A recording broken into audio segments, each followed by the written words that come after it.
Non, il n'y a pas de forêt qui tienne. Non, j'en veux pas des forêts. Je veux faire les choses et je veux les faire maintenant. Et là, j'ai pris un cours dur. Alors dès maintenant, tu sauras ce qu'il faut faire quand tu vas partir te présenter un de tes projets à quelqu'un et qui va te dire que c'est de la merde, quoi. Salut les amis, j'espère que vous allez bien. Aujourd'hui, nous allons aborder un sujet un peu sensible, c'est celui d'avancer sans le soutien des autres. Trouver des modèles inspirants. À un moment de ton avancée, tu as besoin de modèles. À un moment de ton avancée, tu as besoin d'être encadré. Le mentor, c'est la personne à qui tu veux ressembler. C'est la personne qui te... C'est-à-dire, le comportement de la personne te parle, en fait. L'attitude, la vie de la personne te parle. Et tu te sens connecté à cette personne-là par ses expériences, par son cheminement, par plein de choses qui t'inspirent. Un mentor, c'est très important. Donc, il va te falloir développer une écoute parce qu'il ne suffit pas d'avoir un mentor. Il faut l'écouter, son mentor. Beaucoup de personnes croient que le mentor, c'est juste pour l'Afrique, pour dire que lui, je cause avec lui. En réalité, le mentor n'a pas besoin de te parler beaucoup de temps. Non.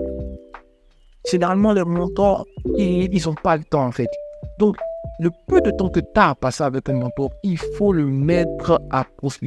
Il faut vraiment utiliser ce temps à bon escient pour pouvoir recevoir du maximum de ce dernier. Lorsque tu as une personne que tu suis, qui est un modèle, c'est une personne que tu peux suivre, qui va t'éviter de perdre du temps dans une voie que tu ne connais pas forcément bien. Point 5.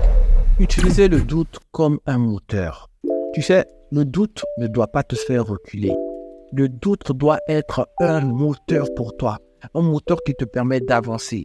Un moteur qui te permet d'aller droit vers tes objectifs.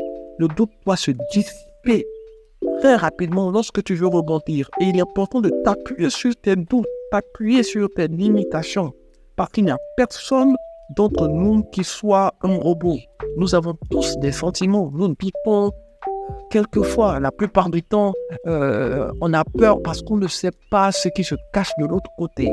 Parce que si on voyait le résultat, si on voyait le succès qu'on allait avoir, eh bien, je vous assure qu'on n'hésiterait pas. Et le doute vient de la peur. Ce qui se cache derrière, c'est la peur. Et quand on a du doute, on ne sait pas ce qui se cache de l'autre côté. On ne peut pas avancer. Je vous demande de vous servir de vos doutes pour avancer. Servez-vous de vos doutes pour sauter le pas. Le succès se trouvera toujours derrière le doute. Le succès se trouvera toujours derrière tes peurs, derrière tes lacunes. Essaie de prendre cette peur. Essaie de prendre cette guide, ces limitations, ces frustrations, parce que tu as entendu beaucoup de choses. Parce que souvent même tu arrives à douter tes propres compétences parce que personne ne veut t'encourager.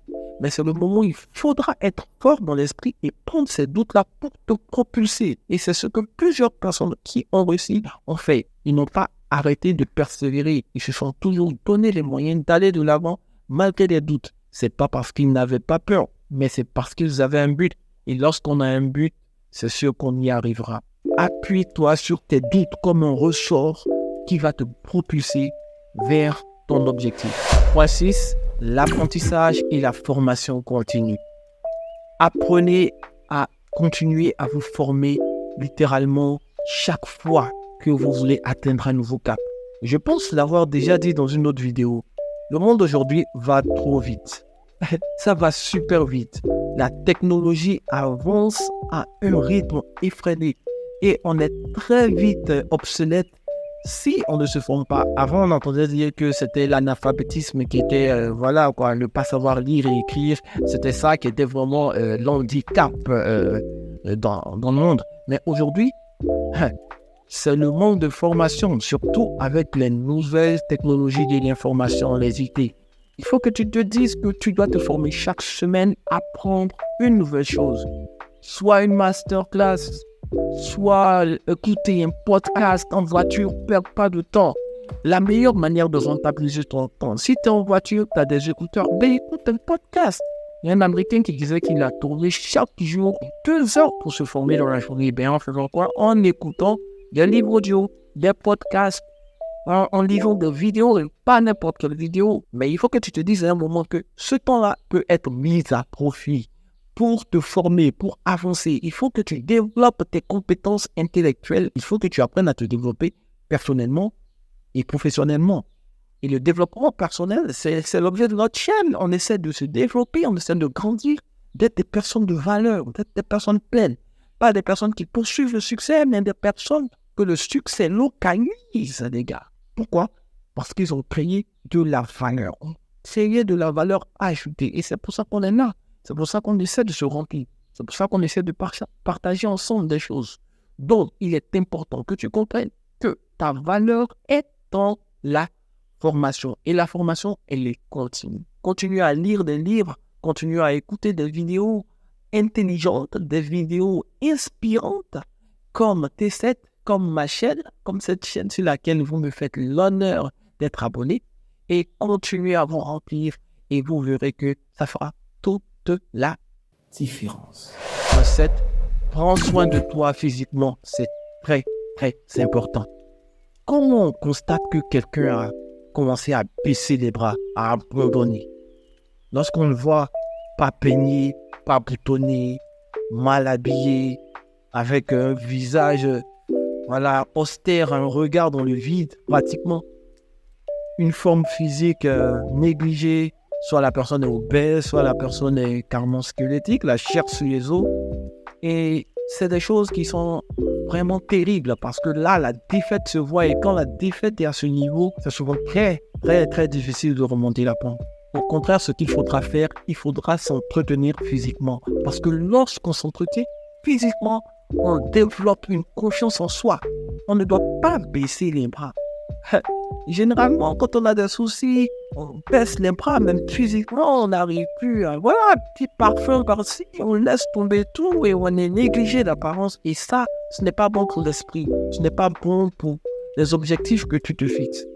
Alors, il faut apprendre à avoir une pratique sportive qui va te permettre de revenir en forme. Et il ne faut pas hésiter à se faire accompagner par un coach, à se faire accompagner par une personne qui a de l'expérience là-dessus. C'est très important de prendre soin de son corps. C'est très important parce que ce corps-là, cette enveloppe physique que nous voyons là, c'est cette enveloppe-là qui va nous porter dans notre projet. Et si elle est malade, ça sera vraiment difficile pour nous de réaliser nos rêves. On peut avoir des rêves, mais qu'est-ce qui nous permet de faire ces rêves-là? Quel est le moyen qui va nous permettre de mettre ces choses en place?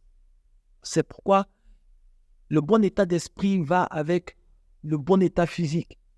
Il faut se conditionner à être sain d'esprit et à être sain physiquement pour pouvoir atteindre ces objectifs. Plus tôt on le comprend, plus tôt on peut s'en sortir. C'est des choses qu'on sait, mais qu'on ne fait pas toujours. Et tout le monde est concerné, même moi. Il faut être humble ici, on n'est pas là pour se le raconter.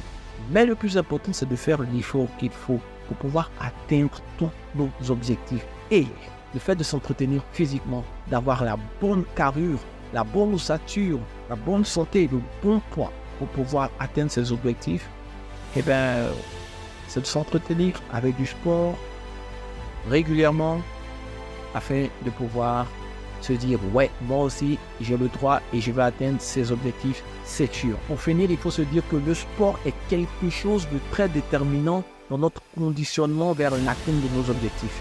Donc, faites du sport, vous n'en ferez jamais assez. Il faut continuer à prendre soin de son corps parce que c'est le premier aspect extérieur qui permet à votre concurrent de savoir que vous êtes abattu et comme ça, il peut maintenant vous écraser. Ne lui faites pas savoir que vous êtes abattu. Continuez à prendre soin de vous et je sais que tu sauras le faire. C'est tout pour aujourd'hui. Si tu as aimé cette vidéo, mets un like, abonne-toi, laisse-moi un petit commentaire. Ça prend tellement de temps et d'énergie de faire ces vidéos. J'ai vraiment envie que tu me soutiennes. Et bien sur ce, T7 te dit bye bye.